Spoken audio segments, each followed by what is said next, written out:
It's good to be alive today in the Renaissance. We can manifest anything we put our mind to. Welcome to the social contract. Let's jump straight into it, y'all. I like Trump in the office, but I don't got no problem with Trump personally. But we already know that every presidential candidate does not actually run a White House, and it's a new leader in town. Actually, always been around. Mr. Grand Wizard of the KKK, David Dukes, is the new president in the White House. Actually, that's who Trump take his ideologies from, and basically, we know Trump is his puppet. And David Dukes has a long time history with trying to get in politics, running politics, recruiting people to be involved in politics. It's a lot going on with his mastermind, and it actually just paid off. I've been doing my research, and that's what I came up with. And y'all might think different, and y'all might thinking go gadget Trump, but the person that's behind the curtains of Trump is David Dukes from my philosophy. And before we go into David Dukes, I want y'all to hear some Charleston White and let y'all know how America is converting over to, especially with all the reason for white supremacy groups to come about, because we dealing with a whole immigrant situation, and we know anytime it comes to immigration, is always a sense of hatred that has to come with that, as most people call today racism. But let's hear Charleston White on a Say Cheese TV interview about him dealing with the Ku Klux Klan and his fanism for Trump. Look how it paid off for the Black Americans.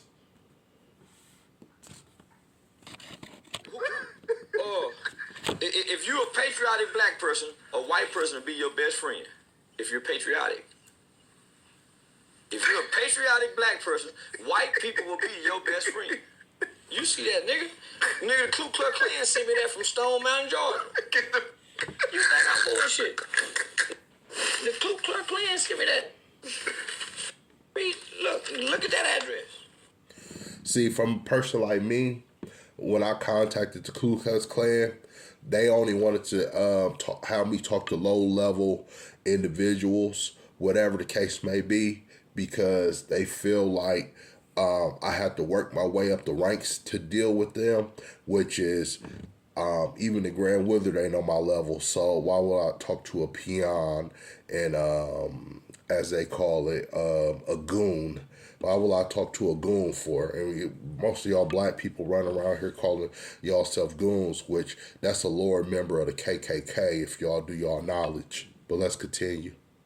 Wow. Y'all, this is real. I can't put it on camera. No, look at that address. Where'd that come from? The headquarters. Memorial Drive. The motherfucking headquarters. Conservative. Wow. How they find you? They've been putting my address online forever.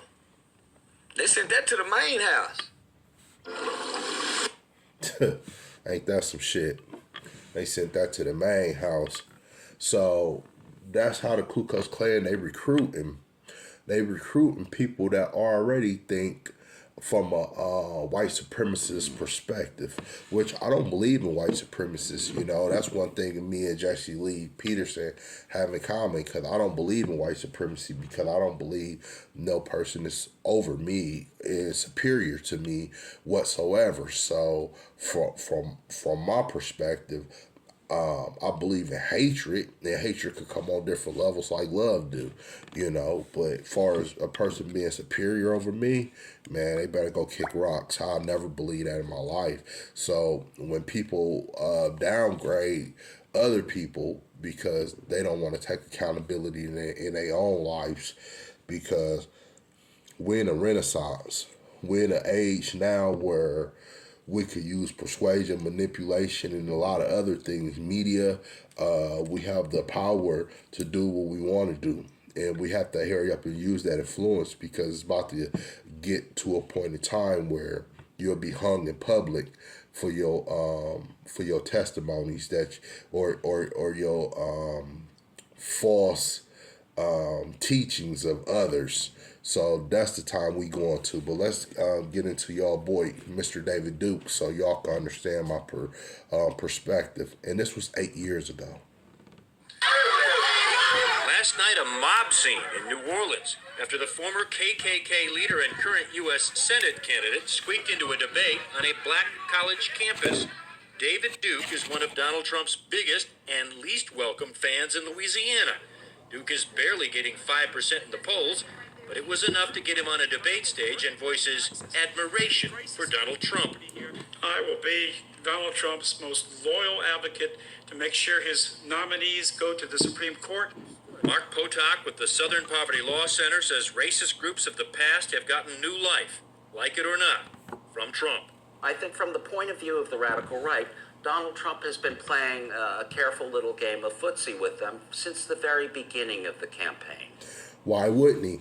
I mean, if you look at the world of capitalism, it was built on white man's back. So they feel like they should go back. You go to any gas station today, it's not owned by not one white man nowhere near around, maybe in a rural town, but all around the world, you got Palestinians, you got people from Yemen and all around the world that's taking over all these gas stations and all these spots. You can't anybody that stay, I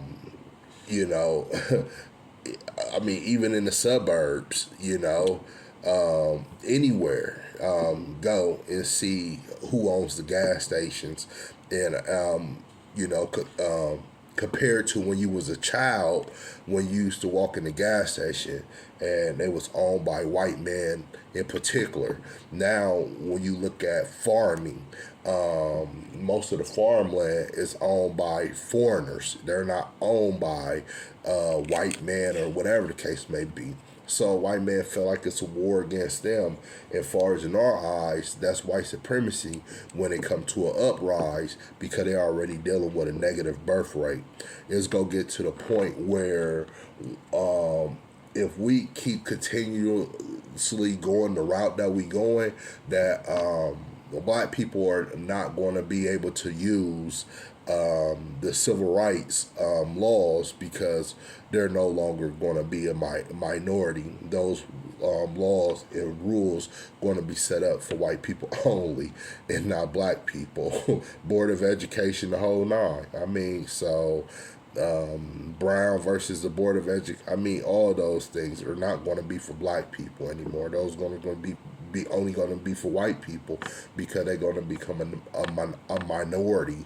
But let's continue with this video. What I mean by David Dukes is our new president, or the puppet master. I think they feel clearly that Trump is essentially on their side, if not precisely holding the same views.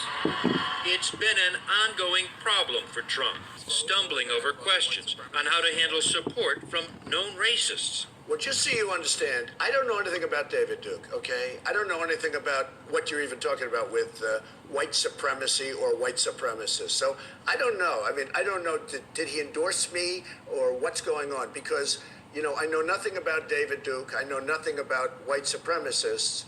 And so you're asking me a question that I'm supposed to... Everybody know about white supremacists. As you've been a white man and a billionaire, you heard a lot of nigger jokes. He probably did it. But one thing I could say about Trump, though, Trump is not a racist, and I never will believe that Trump is a racist. Of course, me, I'm prejudiced too. I don't want to be around a lot of people that I don't want to deal with. It was a story that Dame Dash brought up, and Dame Dash said that he was married to a lady, I think Rachel Roy something, and his wife was cool with Donald Trump's wife, and they actually babysitted Donald Trump's daughter, whatever the case may be, and you know, if Donald Trump felt that way, knowing who this guy is, knowing that he was a Harlem rapper that come from the streets, whatever, he wouldn't even let this guy be in the sight of his child, let alone leaving with his child. You know, Donald Trump is legendary, you know, but far as his ideologies and his legacy, is most certainly in denial when it comes to the KKK, because basically capitalism, you have to keep that going, and that stands on the back of white man. Duh. To be talking about people that I know nothing about. But I guess the question from the Anti-Defamation League is, even if you don't know about their endorsement, there are these groups and individuals endorsing you. Would you just say unequivocally you condemn them and you don't want their support? Well, I have to look at the group. Trump did eventually go on to disavow Duke, but he's been walking a thin line ever since. We're going to watch Pennsylvania. Go down to certain areas and watch and study and make sure other people don't come in and vote 5 times. His recent calls for poll watchers to protest against rigged elections has led to charges of racism because of the focus on inner city polling places. And his campaign has gotten support in the form of robocalls. Last week it was a robocall in Utah which labeled a third-party Trump opponent as a homosexual. Earlier this year, white nationalist robocalls went out in New Hampshire saying vote for Trump to keep Muslims out and illegal immigrants deported. Jared Taylor, who calls himself a white advocate, told CNN, Donald Trump may not like him, but he likes what Trump says. Do you think that Donald Trump wants your support? I don't know whether he wants it or not. I think he wants support from everyone. Whether or not he would agree with me is an entirely other matter. Remember, it is I who am supporting Donald Trump, not Donald Trump who's supporting me. You hear that? It's who he supporting Donald Trump. It's not that Donald Trump supporting him. Y'all see who the puppet master is, and y'all gonna be seeing a lot of it. And, you know, like I say, keep y'all doors locked and keep y'all business on y'all priorities, because you never know if a civil war could become a factor in the United States of America again. You know, you got to play a role. What side you gonna be? You gonna be a copperhead? You know, and that's one thing about the Confederacy that a lot of people don't know the history of. They see a person of, you know, Asiatic, you know, copper tone descent, you know, with, you know, the Confederacy flag, and they don't understand the history. You know, that's just like when you watch a lot of movies that symbolize the 1600s, 1700s, and people be mad. They be like, well, we got great U.S. actors.